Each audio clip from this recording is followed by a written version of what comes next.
Bonjour et bienvenue sur KTV en direct à la télévision, à la radio et sur les réseaux sociaux pour ce temps de parole consacré à la santé, plus précisément au VIH. Et pour en parler, le directeur de l'association Narik M. Sada est là avec Monsef. Bonjour. Bonjour. Bienvenue. Merci. Alors, vous êtes là parce que c'est la 3e campagne de sensibilisation qui va commencer. On s'aime, on se dépiste. C'est important de le rappeler encore et encore. C'est important de le rappeler encore et toujours. Le constat, il est simple. Quand on aime quelqu'un, on fait tout pour le protéger. Et concernant le VIH, l'un des meilleurs moyens de se protéger reste encore le dépistage. Puisque en se faisant dépister, si on devait être positif, il y a une prise en charge, il y a une excellente prise en charge médicale qui est assurée par le CHM. Et faut-il le rappeler, un séropositif qui est sous traitement n'est plus contaminant. C'est-à-dire que vous pouvez avoir une vie normale, avoir des rapports sexuels non protégés et vous ne contaminerez pas l'autre. Vous pouvez faire des enfants et vous ne contaminerez pas l'autre. Donc le dépistage est très important pour permettre cette prise en charge médicale. Et ça, c'est une info extrêmement importante parce que les gens imaginent que quand ils ont le VIH, ils l'ont à vie et ils peuvent le transmettre à vie. C'est l'idée qu'on a.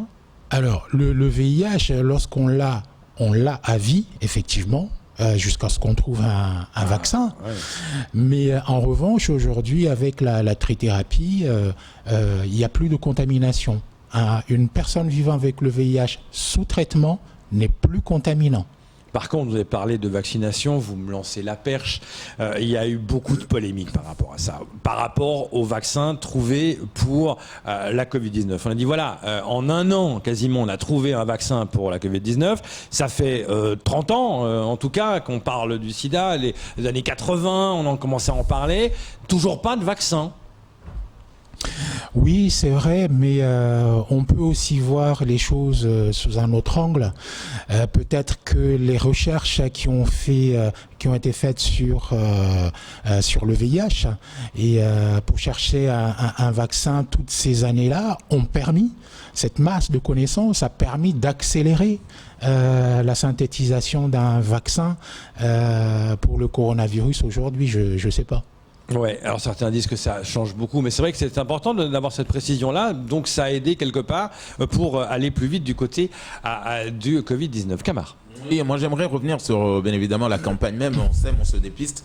Monsef, ça voudrait dire qu'aujourd'hui que dans la mentalité de la jeune génération aujourd'hui, les couples que nous voyons, c'est vrai la plupart sont très jeunes, ça veut dire qu'aujourd'hui on accepte, parce qu'avant c'était tabou pour un Mahorais déjà d'aller se dépister, parce que si les gens le voyaient tourner autour de l'hôpital ou d'un centre de dépistage, ça y est, il avait honte. Donc est-ce qu'aujourd'hui, ça y est, on a franchi un autre cap ?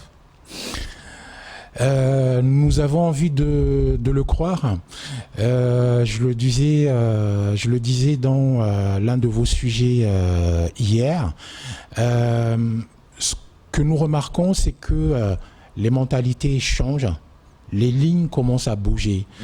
J'en veux pour exemple cette campagne parce que il faut le préciser quand même qu'elle a ceci de particulier que tous les gens qui sont sur ces affiches sont des vrais couples dans la vie.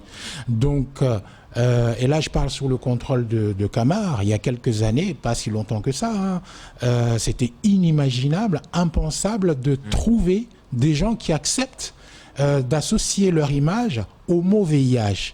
Donc là, aujourd'hui, nous avons, mais on ne pouvait pas rêver mieux, des vrais couples qui acceptent de faire la promotion du dépistage.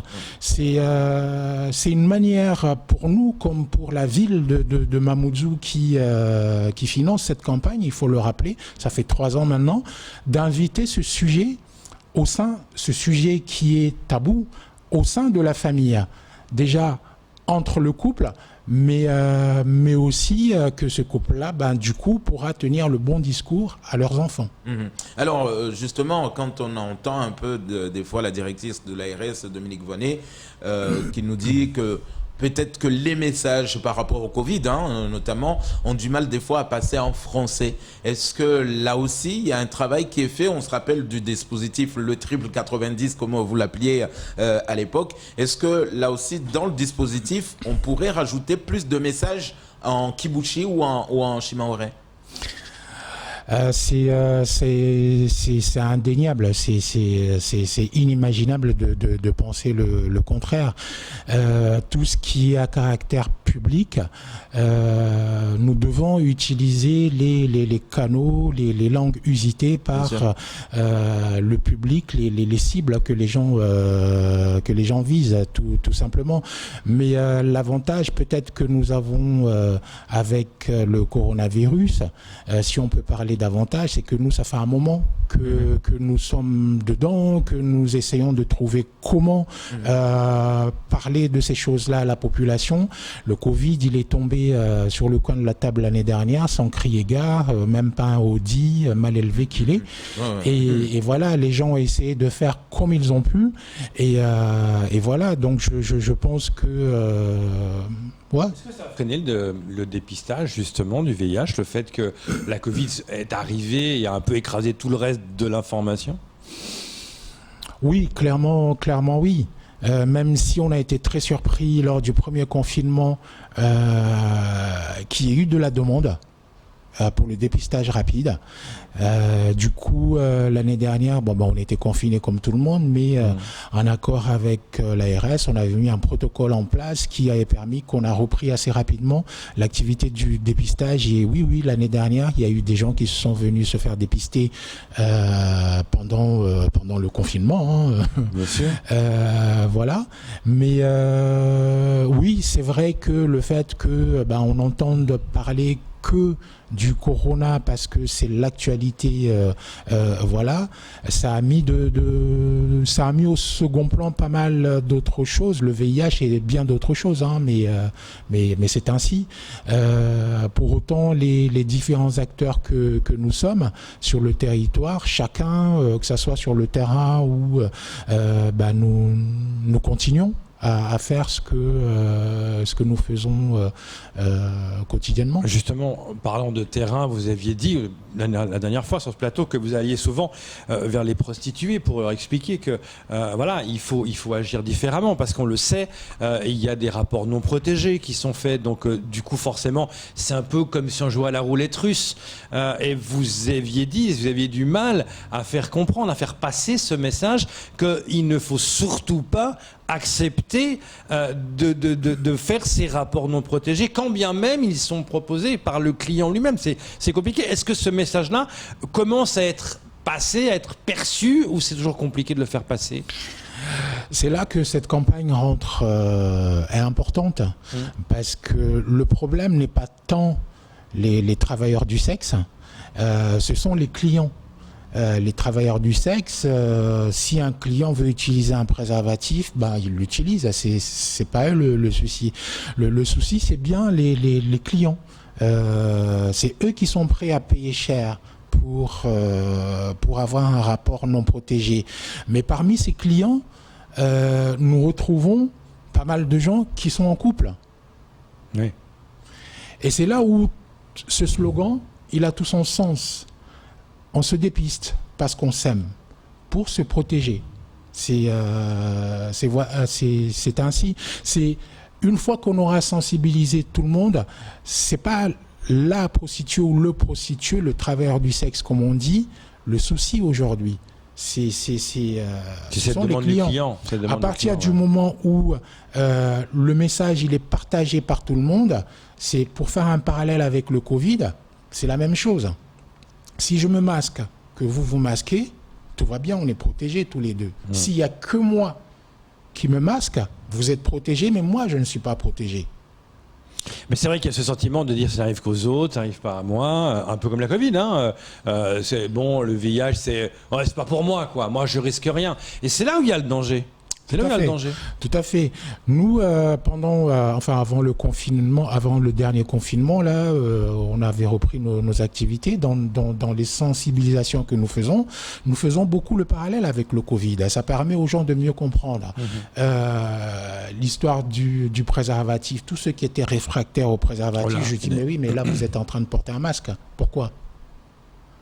Parce que vous ne savez pas. C'est quelque chose qui est là. Vous ne savez pas l'autre s'il a le Covid ou pas. C'est la même chose que pour le VIH avec le préservatif et le dépistage.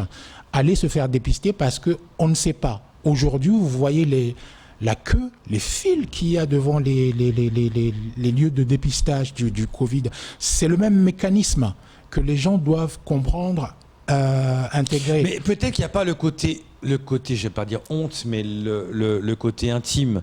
Quand on va pour se faire dépister pour la Covid, il n'y a pas de honte. Quelque part, je ne sais pas si vous suivez mon raisonnement, il n'y a pas de honte, c'est la Covid, voilà. Or, VIH, j'ai trompé ma femme ou j'ai trompé mon mari, je vais me faire dépister. Si j'ai le VIH, honte à moi, comment je vais l'expliquer à ma famille ? Il y a tout ce côté-là qui rentre en ligne de compte. Peut-être que les gens n'osent pas aller faire ce dépistage pour justement pas affronter peut-être la réalité. Non, la honte, elle est bien là. La honte, elle est bien là. Rappelez-vous, lors du premier confinement, le nombre de familles qui ne voulaient même pas qu'on sache que l'un des leurs était mort du Covid. La honte, elle est là. En revanche, je pense que ce qui pousse aussi les gens aujourd'hui, c'est deux raisons. C'est le fait qu'on voit que c'est une réalité. Il y a plein de morts. Pratiquement toutes les familles mauresses sont touchées. Et aussi, il y a la sanction. Tu veux prendre l'avion, il faut le dépistage. C'est les deux raisons qui font que les gens vont se faire dépister. Aujourd'hui, il ne faut pas se leurrer. La honte, elle est là. Maintenant, il faut le comprendre et trouver d'autres manières pour toucher les gens. Nous, on a toujours essayé de jouer sur la culture, sur valoriser les gens. Cette campagne-là, on se dépiste. Voilà, etc., etc., etc. On n'était pas sûr que ça marcherait. On a la chance qu'elle a bien pris, ça fait 3 ans. On a vu le nombre de couples venir se faire dépister chez nous qui a augmenté. Et surtout le nombre d'hommes qui a augmenté. Ben oui, parce qu'à cause des accouchements, choses comme ça, elle devait faire des tests. Non, parce que jusque-là, c'était les hommes, le maillon faible du dispositif. Les hommes, nous ne nous faisons pas dépister, n'est-ce pas, camarades ? Ok. D'accord. Puisque le CHM dit, c'est encore toujours vrai aujourd'hui, 62% de la file active sont des femmes qui sont dépistées à l'occasion de leur grossesse. Mais nous sommes d'accord que qui dit femme enceinte, automatiquement, il y a un homme au bout. Ah oui, c'est ça. Donc, les hommes sont toujours passés au-dessous du radar. Nous observons que depuis cette campagne, les hommes viennent de plus en plus se faire dépister pour plusieurs raisons. Il y a aussi la pression de la femme, dorénavant, puisque chez nous, on a le résultat en papier, en 1 minute. Et les chiffres de l'année dernière du CHM, des nouveaux cas, ont montré qu'il y avait une parité, mais parfaite. 50% des nouveaux cas étaient des femmes, 50% étaient des hommes. C'est la première fois. Comme quoi, il y a toujours un homme au bout d'une femme. Ça veut dire que, ça veut dire que le message commence à passer et c'est ça qu'il faut encourager. Camar. Alors, Monsef, aujourd'hui, on connaît, jusqu'à hier, on était à 80 décès dus au Covid. Aujourd'hui, est-ce qu'il y a encore des gens qui meurent ou, effectivement, avec l'évolution, aujourd'hui, le traitement qui fait que la personne peut être porteur, mais pas contaminant, est-ce qu'il y a moins de décès, déjà, aujourd'hui, qu'on constate ? Bien sûr, il y a beaucoup moins de décès, il y en a toujours, mais c'est des décès qui sont liés à des gens qui ont été dépistés tardivement, au stade SIDA. Et voilà, donc les gens n'ont rien pu faire. Il faut faire la différence, VIH et SIDA. Tout à fait. VIH, ça veut dire qu'on est porteur du virus. D'accord. Le virus a rapidement le seul objectif du VIH, c'est de détruire le système immunitaire. Une fois le système immunitaire détruit, ça veut dire qu'il n'y a rien qui protège notre organisme. Et là, nous sommes dans ce qu'on appelle le stade SIDA. Ça veut dire qu'on est vulnérable à toutes les maladies. D'accord. Pas une, mais plusieurs. Toutes, et du coup, on est vulnérable et on meurt. Voilà. Alors, on a vu en ce moment également, Monsef, que la parole se libère. Beaucoup de femmes dénoncent des agressions qu'ils ont subies. Est-ce qu'aujourd'hui, je me rappelle, moi, à l'époque au lycée de Mamoudzou, que vous aviez fait venir une dame qui était de l'Afrique et qui témoignait à visage découvert devant tout le monde. Donc, ça avait choqué, en tout cas, les lycéens que nous étions. Est-ce qu'aujourd'hui, avec la parole qui se libère, il n'y a personne encore qui oserait franchir ce cap et de se montrer, de dire aux gens, je le vis, la réalité, parce que vous avez dit Covid, peut-être que les gens voient la réalité, qu'il y a des morts, mais au niveau SIDA, est-ce qu'il n'y a pas une personne qui pourrait témoigner à visage comme ça qu'on pourrait voir dans les réseaux, dans les médias? Alors, les personnes vivant avec le VIH qui aimeraient témoigner, il y en a. Ils sont prêts. En revanche, je pense que c'est nous autres qui ne sommes pas prêts à accepter, à entendre cette parole-là. Nous ne sommes pas prêts à les regarder, à les accepter peut-être. La question qui se pose, c'est comment aujourd'hui quelqu'un qui viendrait là, à ma place, là, dire je suis séropositif, comment les gens pourraient le prendre? Et surtout, si cette personne-là, ça se passe mal pour elle, je ne sais pas, elle perd son boulot, elle est rejetée par sa famille, etc., etc. Nous, aujourd'hui, sincèrement, nous ne sommes pas prêts à la prendre en charge. Et c'est là où le problème se pose. Ouais. Parce que les gens qui ont envie de parler, de dire mais protégez-vous, voilà, il y en a, je vous l'assure. Après, je suis pas sûr que de l'autre côté, nous soyons prêts à entendre cette parole-là et surtout à accepter cette personne-là. Ça fait rebondir sur un magnifique... J'en veux pour preuve, le nombre de couples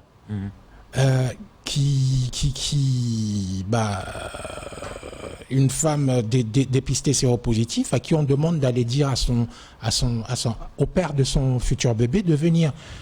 Le mec, en général, on ne le voit pas. Et lorsque nous, on suit l'histoire, on trouve que le gars, il a abandonné la femme. Ça fait penser à un film, souvenez-vous, Philadelphia, avec Tom Hanks qui a le sida et qui se fait rejeter par tout le monde. Et les gens ont justement honte, ils veulent pas le voir, il perd son travail. Enfin, c'est un film extraordinaire, sorti en 93. À l'époque, il y avait encore peu de connaissances, beaucoup moins de connaissances que maintenant.